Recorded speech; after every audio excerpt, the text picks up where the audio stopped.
Hello students, I am Farhan Mir. Welcome back to our channel. अभी तक दोस्तों हमने ये वाला पार्ट कंप्लीट कर लिया। फर्स्ट ऑर्डर डिफरेंशियल इक्वेशन में एग्जैक्ट डिफरेंशियल इक्वेशन के अंदर हमने ये देखा कि अगर इक्वेशन एग्जैक्ट होती है तो उसका सॉल्यूशन कैसे निकालते हैं, और हमने अब तक 6 प्रॉब्लम सॉल्व किए हैं। अब हमको आगे बढ़ के ना रिड्यूसिबल टू एग्जैक्ट को सॉल्व करना है। तो सबसे पहले ना एग्जैक्ट का तो जल्दी से इसको रिवाइज कर लेते हैं, क्योंकि इसी से रिलेटेड आगे का टॉपिक होने वाला है। तो इक्वेशन एग्जैक्ट कब होती है? जब M D X plus N D Y is equal to zero होता है। ये केस में सबसे पहले हम do M upon dough Y निकालते हैं, do N upon dough X निकालते हैं। अगर दोनों इक्वल है तो आप बोलोगे इक्वेशन एग्जैक्ट है। सॉल्यूशन निकालने के ये दो तरीके हैं।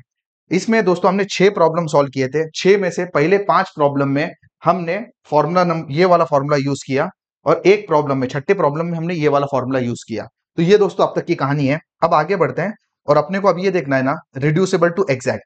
अब ये केस में क्या होगा? देखो, एग्जैक्ट कब होता है? जब भी do M upon dough Y is equal to do N upon dough X होता है ना, तो इक्वेशन एग्जैक्ट होती है।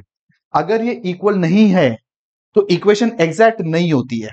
लेकिन अगर इक्वेशन एग्जैक्ट नहीं है ना, तो अपने को ना उसको एग्जैक्ट बनाना पड़ता है। ठीक है, और एक कैसे बनाना पड़ता है अभी वही डिस्कस अपन करने वाले हैं। लेकिन एक बार इक्वेशन एग्जैक्ट बन गई तब तो सॉल्यूशन निकालने के वही दो पुराने तरीके हैं जो हमने ऑलरेडी डिस्कस किए हुए हैं। तो 5 प्रॉब्लम हमने इससे सॉल्व किए थे, 5 इससे एक प्रॉब्लम ये वाली इक्वेशन से सॉल्व किया था। तो समझ में आ गई होंगी पिक्चर। अगर do M upon dough Y is equal to do N upon dough X, equation is exact, direct solution निकलेगा। अगर इक्वल नहीं है तो अपने को पहले उनको इक्वल बनाना पड़ेगा, और जब इक्वल बन जाएंगे, जब एग्जैक्ट हो जाएंगी, तब सॉल्यूशन निकालने के अगेन वही दो तरीके हैं। तो यहां पे ये जो एग्जैक्ट बनाना होता है ना, इसके लिए ना इंटीग्रेटिंग फैक्टर लगता है, और अपने सिलेबस में हम लोग ना 4 इंटीग्रेटिंग फैक्टर पढ़ने वाले हैं जो यहाँ पे है।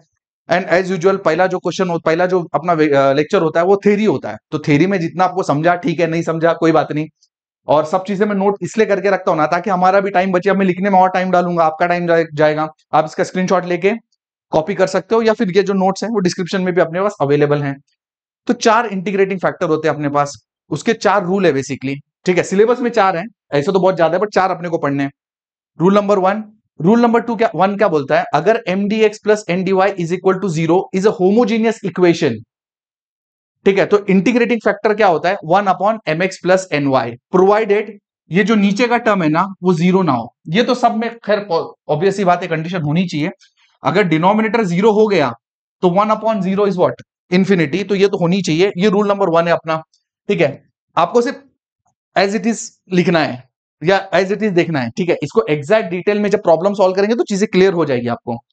रूल नंबर 2 क्या बोलता है? अगर जो M X plus N D Y जो M D X plus N D Y जो है ना, अगर फंक्शन ऑफ एक्स वाई है और उसके बाजू में वाई डी एक्स है, ठीक है, and function of X Y के बाजू में एक्स डी वाई है, अपोजिट है, अपोजिट है। देखो, वाई डी एक्स मतलब पहले टर्म में से आपने वाई कॉमन है, वाई डी एक्स है, और दूसरे वाले टर्म में एक्स डी वाई है। अगर ऐसा है ना, तो इसका इंटीग्रेटिंग फैक्टर कैसा निकलता है? 1 upon M X minus N Y. ठीक है, टेंशन नहीं लेने का, इसका प्रॉब्लम कौन सॉल्व करेंगे, क्लियर हो जाएगी चीजें। रूल नंबर 3 क्या बोलता है?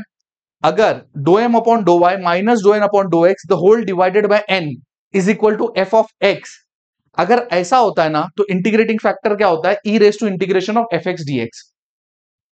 रूल नंबर 4 क्या बोलता है? अगर doe N upon dough X minus doe M upon dough Y the whole divided by M is equal to F of Y function of Y, तो इंटीग्रेटिंग फैक्टर क्या होता है? E raise to integration of F Y D Y.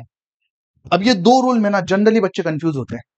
ठीक है, इसलिए confusion की बात नहीं है, मैं आपको ट्रिक बताता हूं, वैसे करोगे ना आपको हमेशा याद रहेगा। क्या करना है देखो, सिंपल बात है। ये जो टर्म है do M upon dough Y do N upon dough X, ये तो अपन निकालते हैं, हर बार निकालते हैं। ठीक है, तो वो तो ठीक है, सिंपल है। देखो, जो सेकंड रहेगा ना उसी से आपको डिवाइड करना है। सेकंड कौन सा टर्म है? एन, बराबर। और जो एन के नीचे है ना उसी का आपको फंक्शन मिलेगा। एन के नीचे कौन है? एक्स, तो एफ एक्स। और इंटीग्रेटिंग फैक्टर क्या रहेगा? ई रेस टू ये वाला F X only, e raise to F X. अब सेम यहां चलो। ठीक है, देखो सेकंड कौन है? एम, तो आप डिवाइड किससे करोगे? एम से ही डिवाइड करोगे। एम के नीचे कौन है?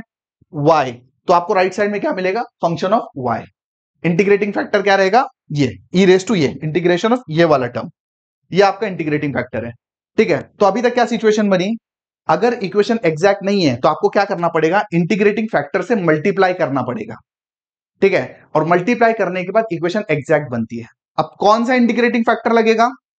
इन चारों में से डिसाइड करना पड़ेगा। वो कैसे डिसाइड करेंगे वो अपन आगे देखने वाले हैं। और ये वाले टाइप पे दोस्तों ये 5 प्रॉब्लम हम लोग यहां पे सॉल्व करने वाले हैं।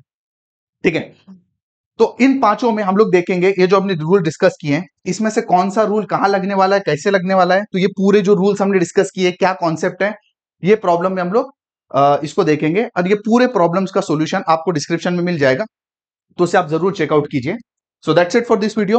अभी प्रॉब्लम स्टार्ट करेंगे, प्रॉब्लम नंबर 7 नेक्स्ट वीडियो में। उसके पहले आपसे रिक्वेस्ट है ना, चैनल को आप सब्सक्राइब कर लो, क्योंकि हमारा सफर दोस्तों M2 तक नहीं है ना। अभी M2 तो जो शुरू हुआ है, पूरा M2 खत्म होएगा, फिर M3 खत्म होएगा, M4 खत्म होएगा। और जैसे कि आप जानते हैं मैं ME कंप्यूटर्स हूं, मतलब बहुत से कंप्यूटर सब्जेक्ट भी मैं पढ़ाता हूं, तो बहुत सारा लंबा हमारा साथ चलने वाला है। तो चैनल को सब्सक्राइब करो और अपने दोस्तों के साथ शेयर करो, क्योंकि यही मोटिवेशन है हमारे लिए। जितना ज्यादा लोग आप लोग देखेंगे, मोटिवेशन हमें आता रहेगा और इस तरीके के वीडियोस हम आपके लिए और बनाते रहेंगे।